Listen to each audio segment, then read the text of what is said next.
For people who want to know what is the KeithAndrewNetwork, the whole point of my talk show is to show you that even with having a learning disability, I can still amount to something.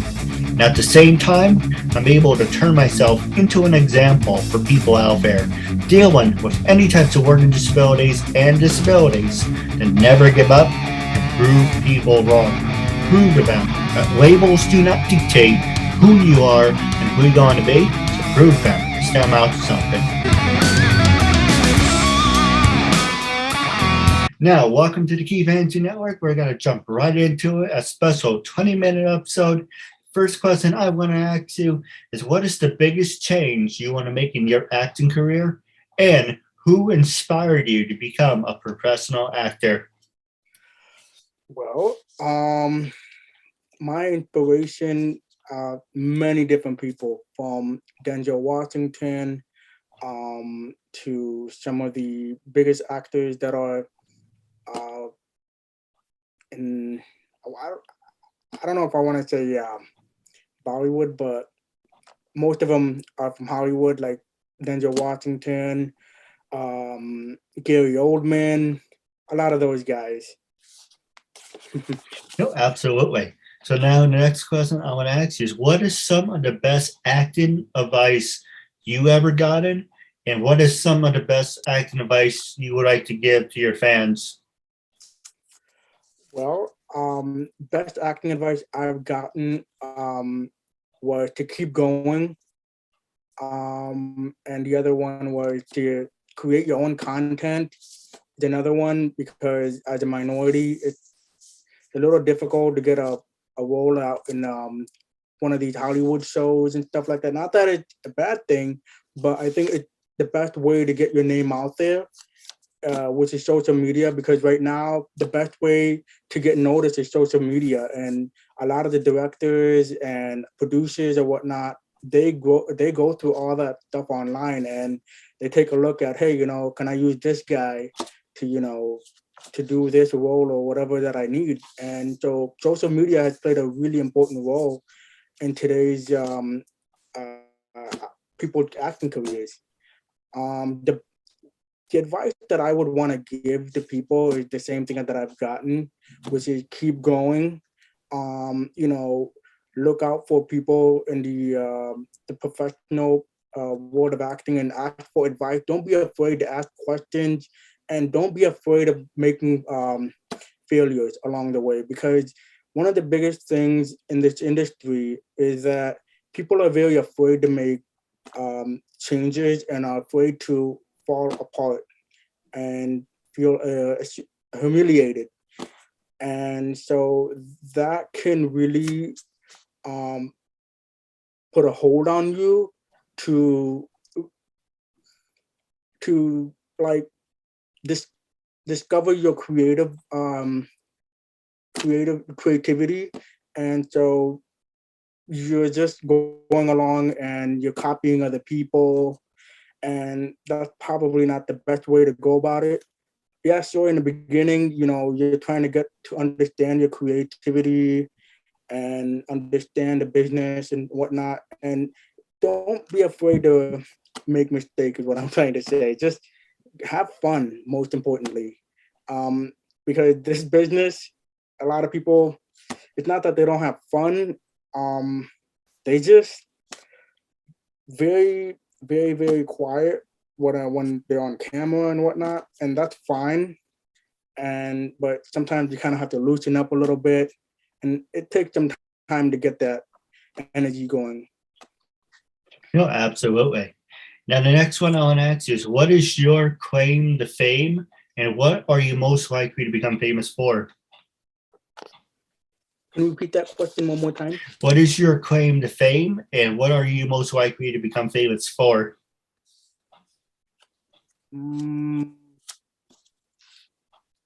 Repeat that question one more time, sorry. All right, well, let me ask you another question. Okay. Out of all the actors that you had watched growing up, who had the biggest impact in your career? Oh boy, that one is a tough one. It changes here and there. Right now, I can tell you, uh,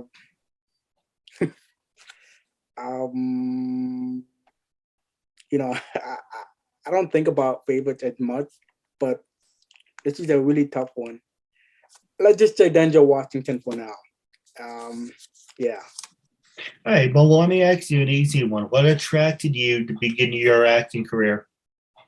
What I've always loved the performing art, and I've always had an interest in it. I've done drama school when I was 10 years old. Then as I got older, my interest in the art started growing even more, and I started training at the Second City and IO Theater as an improviser. And I just fell in love with the whole comedy world. And I told myself, "Oh man, this gotta be it." And so I started training more, and I just started taking Meisner technique classes the other year. And um, I'm starting to understand a lot of different, genre in the business. I mean, I've heard of it and I've seen it and all, but it's just that I guess what I'm trying to say is like I'm starting to see different aspects of creativity from people that I've never seen before, especially in the business, and it inspires me more to say, yeah. All right, so the next question I want to ask is what are some of your biggest failures and has those biggest failures turned you into a better person? My biggest failure, I would say, not understanding the business. Um, you know, in this business, it's very, very easy to get very egotistical very quickly. And just as egotistical one becomes, you can get shot down very quickly and, humble yourself too. The best way I, you know, got around to that was to tell myself to, you know, look around you and, see what's going around and, ask questions and don't be afraid, as I said earlier, to don't be afraid to make mistakes. That's very vital, I would say. Um, yeah, just ask for advice, go out there and communicate with casting directors, communicate with directors, different producers out there, and just network with people in this industry. Because one of the things I've another failure that I've made is that I've never, in the beginning, I never really networked with a lot of people. And, I've started to learn down the road that networking is really a crucial thing in this business, especially if you want to be an actor or writer or whatever it is that you want to do in this business. Networking is very crucial. It's funny you should mention that. What are some of your favorite networking websites? And what are some of your networking websites you would recommend? Networking website. This one is tough. I've never used networking website, but I have gone around to networking with actors at studios. Recently, I'm a member with an indie DB studio, which is a network of creative from all over Chicagoland area, and they all meet up and they volunteer on sets and they put together the short film or web series, and I've met many people that way. But if I were to recommend a networking website, I have yet to know. But if you know a networking website, I would hop on it immediately. No, absolutely. I would recommend the top 5: Mhm. Facebook, LinkedIn, Twitter, Instagram, and YouTube. I mean, of course, if you want to add more to the list, there's Mhm. Stage 32, there's IMDb, Mhm. but those are the 2 extra ones that I would just success. There are a Okay. couple other ones, but of course you have to pay for them. One of them is actually Backstage. Mhm. Okay. I think okay. So okay. Now that you put it that way, I'm okay, I understand it a little bit better, because when you said networking, I thought there was a specific popular networking site where people go to besides Facebook and stuff. So yeah, I use Facebook and I use IMDb and etc. like that. And now that you mentioned that, I have met many creatives over on Facebook, especially when there is a group, there's film group that's out there on Facebook.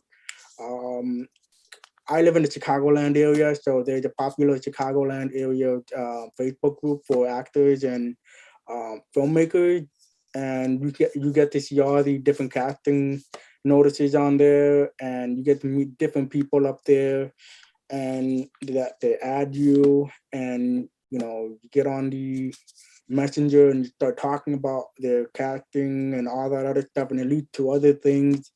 And yeah, I'm glad you brought that up.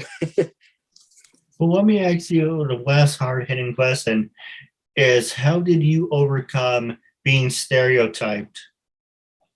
Ooh, how do I deal with it? Yes, how do you deal with it and how did you overcome it? Well, one of the things as an actor that you have to swallow is that this business is filled with a lot of stereotypes. And one way to deal with that is to create your own content, create your own films or web series and stuff like that, and put it out there for the world to see. And hopefully you get some followers, and hopefully you get some kind of notification, notice, or from some people out there that can put you in their film and whatnot. And I'm sure there's more to it, but as of right now, I would say to create your own content. And if you have to, just audition for these big shows where you have to do co-star, guest star roles and stuff like that. Yeah, I get the stigma of it all. I deal with it from time to time, with the stereotypes. And yeah, it comes with the business, right? You can't just go up to the casting director and say, "Oh, why can't you just cast me as this person?" It doesn't work like that in this business, but it is what it is. And hopefully, in the future, the less stereotypes we have, the better. But we'll see. No, absolutely. Now I have a couple questions for you off the air, but what are you working on next and how can your fans and listeners get in touch with you? Right. So right now I'm working on a sketch comedy, particularly a sketch for my web series, That One Comedy Sketch Show, that is on YouTube right now. And the other thing is, well, going back to the sketch right now, I'm working on the sketch. It's about donuts, and there is this character that's having a difficulty choosing between his diet and grabbing a donut. So that's fun. Another thing, where you can contact me is you can see me on Facebook. My name is Ahmed Hashmi. First thing you'll see is my headshot. That's a great way to network with me. Or you can see my YouTube channel, That One Comedy Sketch Show. Give it a like, or give it a subscribe and leave a comment there if you'd like. I'm on Instagram as well too. Underscore Ahmed underscore Hashmi, that you can see. You can connect with me there, and connect with my content that I have on there. Yeah. No, absolutely. I do have a question for you off the air. But wrapping up our interview segment, make sure if you're watching on Facebook, like, subscribe, leave a comment. If you're watching on YouTube, hit that bell icon to be notified when brand new interviews are up and ready. But wrapping up for our special episode, it was a real honor and privilege having you as a guest. I just want to say thank you for your time. And for our listeners out there, until we meet again, catch you later. Thank you. Talk to you soon.